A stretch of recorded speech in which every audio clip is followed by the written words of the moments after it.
Our next guest is the CEO of a homegrown company born here in the southwest of Ireland. Now, the Kerry Group began its journey as a small dairy company. Just under 50 years later, it's a world leader in the development of taste and nutrition solutions in food, drinks, and the pharmaceuticals company. To tell us more, I'm delighted to be joined by Edmond Scanlon. Now, he is CEO and Executive Director of the Kerry Group. Do join me in welcoming him.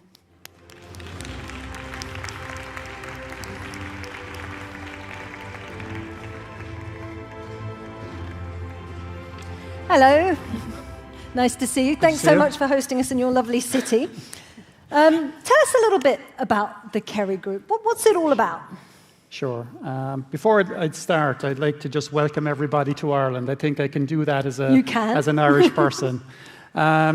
So Kerry, like you said, started 50 years ago in the southwest corner of Ireland. An important part of how we've evolved as an organisation is to actually stay aligned to the key industry trends over the last 50 years. So, like you said, today we're known as a taste and nutrition company. And maybe just to give a little bit of scale of the organisation, because some of you might not know us, we don't have brands on the shelf, but nonetheless we're a worldwide organisation with 7 billion in sales, half of which is in the Americas, and the other half is split between Europe and the APMEA region. And we have about 1,100 scientists working in our business, spread across 65 development and application centres globally. Okay, all those scientists developing loads of products, what are they? So maybe just even think about the breakfast you had this morning. If you had bread this morning, we probably supplied the preservation system, the preservation solution into that bread to keep it fresh and to give it its shelf life. At lunchtime today, if you had an organic hibiscus tea drink, we would have supplied the organic extracts, the organic citrus flavors. This afternoon, if you had a reduced salt snack, we'd have supplied the reduced the salt reduction system.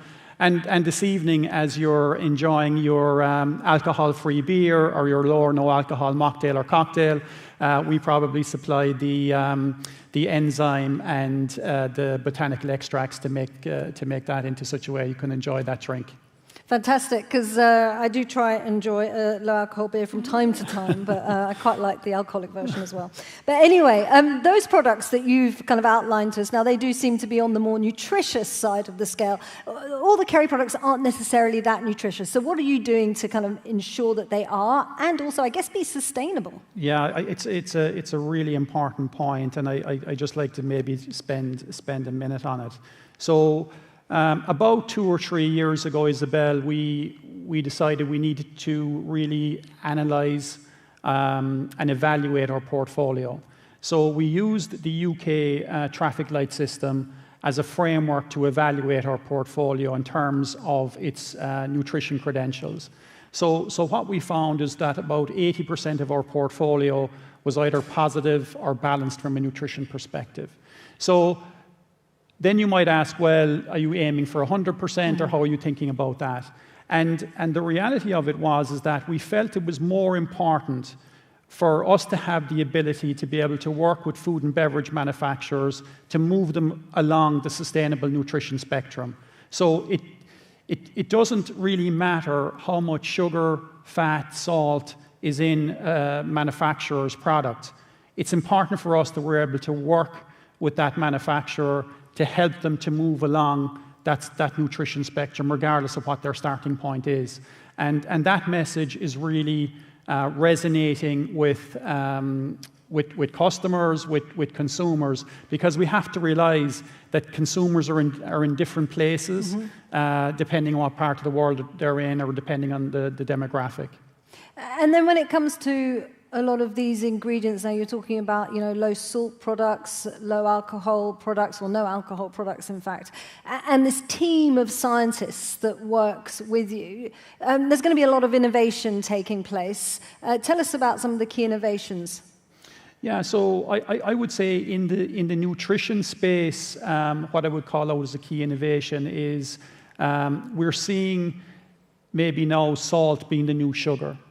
And many people in the audience here have been working on reducing sugar from their formulations over the last maybe 10 or 20 years. And a huge amount of work has been done there. And one must think about, when you're reducing sugar or salt out of formulations, that it needs to be done in such a way that it doesn't impact the taste of the business, but also with some of these ingredients, especially in the case of salt, it has other impacts on the finished product other than taste. It can have a preservation element to it and lots of other elements. So these things are quite complex in terms of reducing the sugar or salt.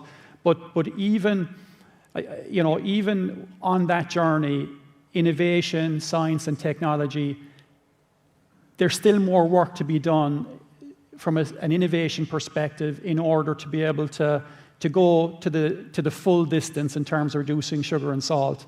So that's still a journey ahead of us. I would say a lot of progress made in sugar, maybe less progress made in salt, just because maybe innovation hasn't caught up with the ambition just yet. And is it quite frustrating? Because, we're seeing at the moment there's an obesity crisis. We see a lot of, problems in terms of health linked to salt. Is it quite frustrating that innovation isn't quite there yet? Is not able to meet, some of your ambitions? Yeah, I think it's really tricky because every piece of consumer insight work that we have seen and that we have done as an organization, we see that consumers want to consume products that are a little bit healthier, regardless of where they are in the world. So that's one of the main trends you're seeing at the moment? Absolutely. I mean, consumers, it doesn't matter where they are. From my own personal experience, and I'm sure most people in this audience would concur, consumers, they want to feel better about the products they're consuming. They want to feel that the products they're consuming today are a little bit healthier than they were consuming previously. That might mean less sugar, less salt, less fat, etc., etc. But they won't compromise on taste. Consumers won't compromise on taste. So we can go off and we can develop the most nutritious product, the most sustainable product, but if it doesn't taste good, it won't be consumed. And the least nutritious product is a product that's not eaten. So you're saying basically you've got two products. One is really nutritious, but it doesn't taste as good as the not nutritious products. Consumers will still go for that not nutritious one. I think it's about taking consumers on the journey. And when we engage with food and beverage manufacturers, that's how they describe it. They want to bring their consumers along on the journey by constantly looking at ways of how they can improve the nutritional profile of the product. And I think that's the best way of getting there. At times, manufacturers might decide, okay, we're going to make two decisions. With this particular product, we're going to continue to improve the nutritional profile step by step, and then I might launch a new product that's a different type of product that might have overall better credentials, both from a nutrition perspective and a sustainability perspective, and try and reposition maybe a new brand or some kind of a substitute product, but at a different price point, or definitely at a different position. Okay, that's really interesting. And then you're talking about journeys. Now, when I've traveled, and I don't know about you, but products sometimes taste a little different. The same product will taste different depending on what country you're in. Now, is that down to you? Well, I won't take credit for it, but look, going back to the 65 development and application centres we have globally. That's a huge investment in localization, Isabel. It's really important that we have local people engaging with local consumers, engaging with local food and beverage manufacturers to bring the right products to market. And a lot of the people in this room who may be customers of Kerry, especially the global players, we're seeing that they're pushing a lot more decision-making more locally. So they're pushing decision-making down into their regions, further into their regions, and really empowering their local people to bring local products to market that meet the taste of those local consumers. So I was in South Africa a few weeks ago, and I was eating a snack with a very unusual flavour, and it was a chakalaka flavour. Apologies to our South African audience if I pronounce that incorrectly, but it's a savoury dish, a little bit spicy, but consumers really enjoy that flavour on a snack. And it was a very localized flavour something that I would have never experienced anywhere else in the world. That's amazing. So what is chakalaka? It's a dish. It takes I think a long time, several hours to make. It's a spicy dish, a relish that is extremely well known in South Africa. I don't know, is there any South Africans here? I hope I described that properly. And so you were saying, your products are in so many different types of food, and apparently over 1 billion people around the world partake in the Kerry taste and nutrition solution. So that is a huge responsibility, not only in terms of health, but also in terms of sustainability. So what are you doing? What are your commitments in terms of sustainability? So how we think about sustainability in Kerry is very much through the lens of sustainable nutrition. So when we get up in the morning and think about our organization, we think about, okay, how can we move a food and beverage product along the sustainable nutrition spectrum by making that product more nutritious without compromising on taste, and at the same time minimizing the environmental impact. That's how we think about the organization. We have set our strategy. We refreshed our strategy about 3 years ago, completely set our strategy in such a way, reallocated resources, evaluated our portfolio like I just touched on, to ensure that we can continue to pursue that journey of, and we've set out an ambition actually to reach 2 billion people with sustainable nutrition solutions by 2030. It's something that we measure within the organization.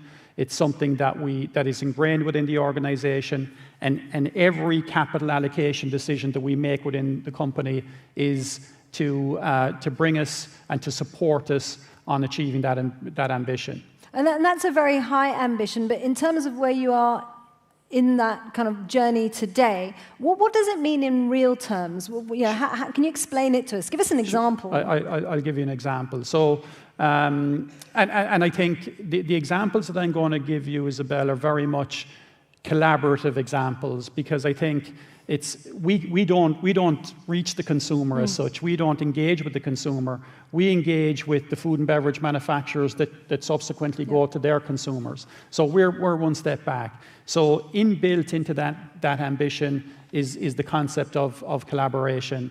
And maybe just to give one example to bring it to life, take a restaurant chain here in Europe, and they had the ambition they wanted to reduce the number of plastic bottles going through their restaurant chain. So we sat down together, we brainstormed, okay, how are we going to achieve this? They were very transparent in terms of where they were, their usage levels, why they were using it. And ultimately, we ended up in a situation where the restaurant chain, a beverage manufacturer, an ingredient company, an equipment supplier ended up developing a dispensed beverage that was lower in sugar, cleaner label, clean preservative, natural flavors, and that resulted in more than 500 tons of plastic coming out of the restaurants. So it was a very holistic, I would say, approach. It took courage for that restaurant chain to engage with us and engage with other stakeholders across the supply chain. Can we know who this restaurant chain is? Are you able to? I can't share the name specifically, but I'm sure people can guess if you put it all together.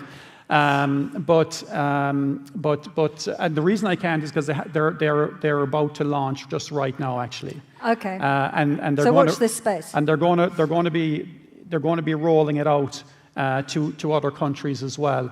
But how it started was, let's say, a bold ambition, transparency in terms of where they were at. That's not something that you're going to go out and put in the newspapers that we use 500 tons of plastic in our operations. So very transparent, very collaborative, and very open to lots of different ideas. So when we get up in the morning with Kerry, we love opportunities like that. We don't know where it's going to end. We don't know, are we going to sell anything? But we feel that it's a great place for us to be, and it's highly motivating for our people as well to be in that space. Are you seeing an increase in that dynamic now? Where I have seen an increase in the dynamic, Isabel, is the whole area of food waste. And you mentioned it with Alan Job from Unilever earlier about the unprecedented level of inflation we're seeing coming through the system. And where we have seen a significant step up from food and beverage manufacturers over the course of the last 12 months is that obviously recognizing the unprecedented level of inflation, but also we're seeing food and beverage manufacturers look at every aspect of their supply chain where there's waste. Because from a value perspective, it's huge.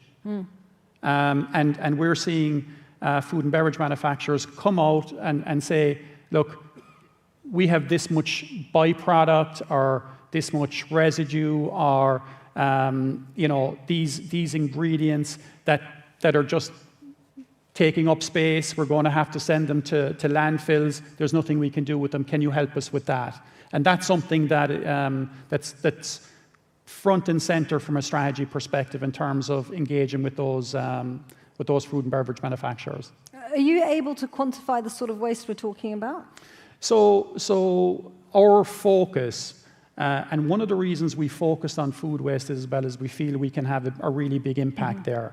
And we have targeted both the bakery market and the meat market. And the reason we've done that is that the biggest contributor to waste from a volume perspective is baked goods. Okay. The biggest contributor to waste from a value perspective is actually meat products. And this is an area where we have invested heavily over the last 4 or 5 years to build the technology capability to be able to extend the shelf life of these products through preservation. Without compromising taste? Without compromising taste and improving the overall nutritional profile of the product. But by extending the shelf life of these products, and by extending the shelf life, let's say, of basic products like bread and meat, you're actually extending the opportunity for consumers to consume that product and therefore avoid waste. And as I shared with you previously, Isabel, I spent time in developing markets. I spent time in China, not in a very urban area.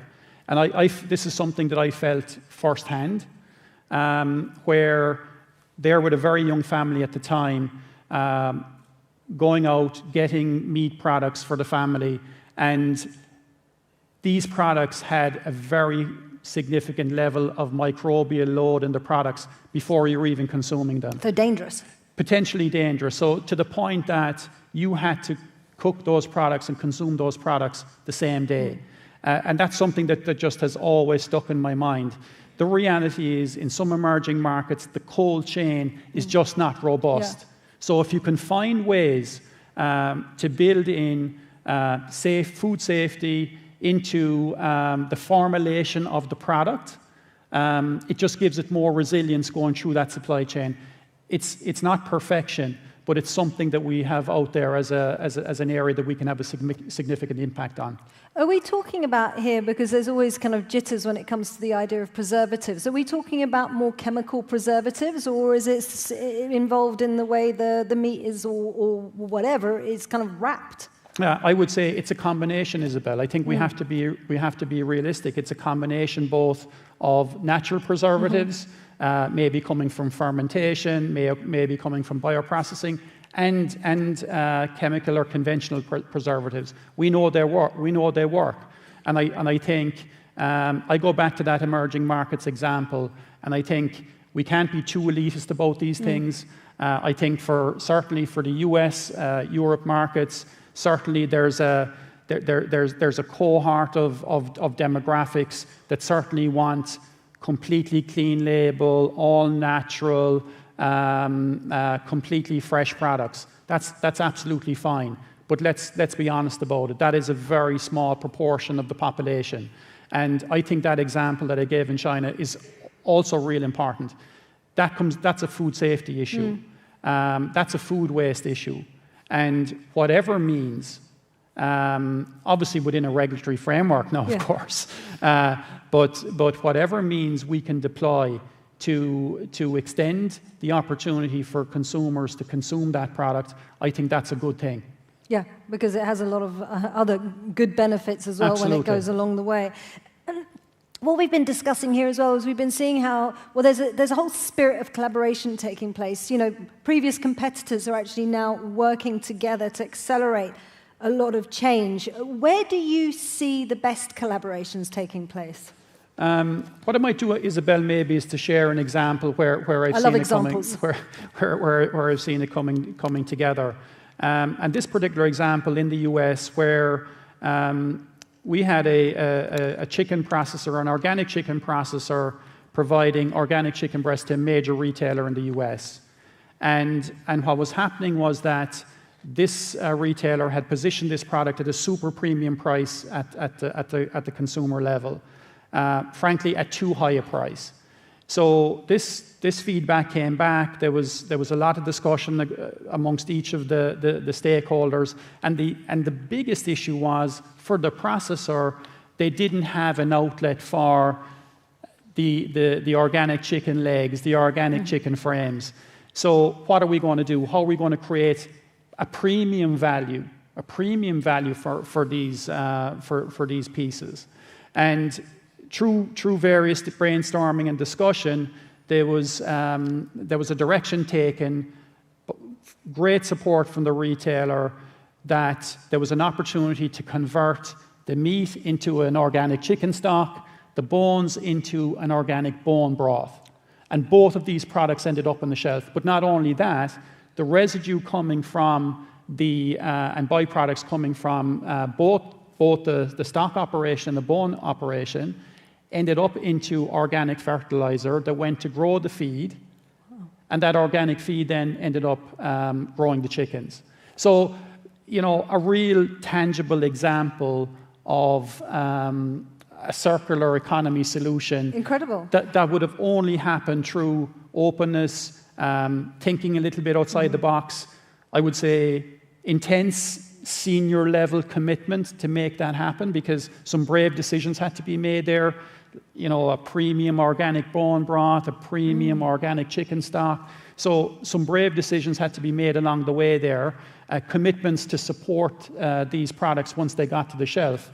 But I think a phenomenal example of, let's say, huge level of collaboration right across the supply chain.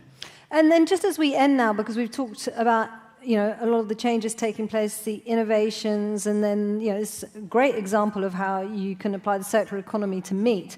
But in terms of innovations, which are the innovations, or maybe the innovation, that holds out the most promise for you? I think the alternative protein space, for lots of reasons, okay? Certainly from a sustainability standpoint, plant-based proteins, cell-based proteins are more sustainable than the animal alternatives. There's absolutely no doubt about that. But there's still gaps, Isabel. Let's be honest about it. There's still gaps in terms of taste, texture, nutrition, labeling, preservation, okay? Yeah. And cost. Yeah, they're expensive. They're expensive. So more work needs to get done, more collaboration needs to happen in order to be able to pitch these products at least at the same price of the let's say the animal alternatives, or even cheaper, and taste at least as good, if not better. So that is something that needs to happen. But in order for us to be able to achieve, as an industry, the sustainability objectives and ambition that we have, I do see plant-based, cell-based, alternative proteins, or hybrids of all of them playing a much bigger part in the food that we consume over the coming decades. Fantastic, because as a vegetarian, that is music to my ears. A very, very warm welcome. Thank you to you, and thank you for welcoming us here in Dublin. Thank you, Isabel. Thanks, everyone.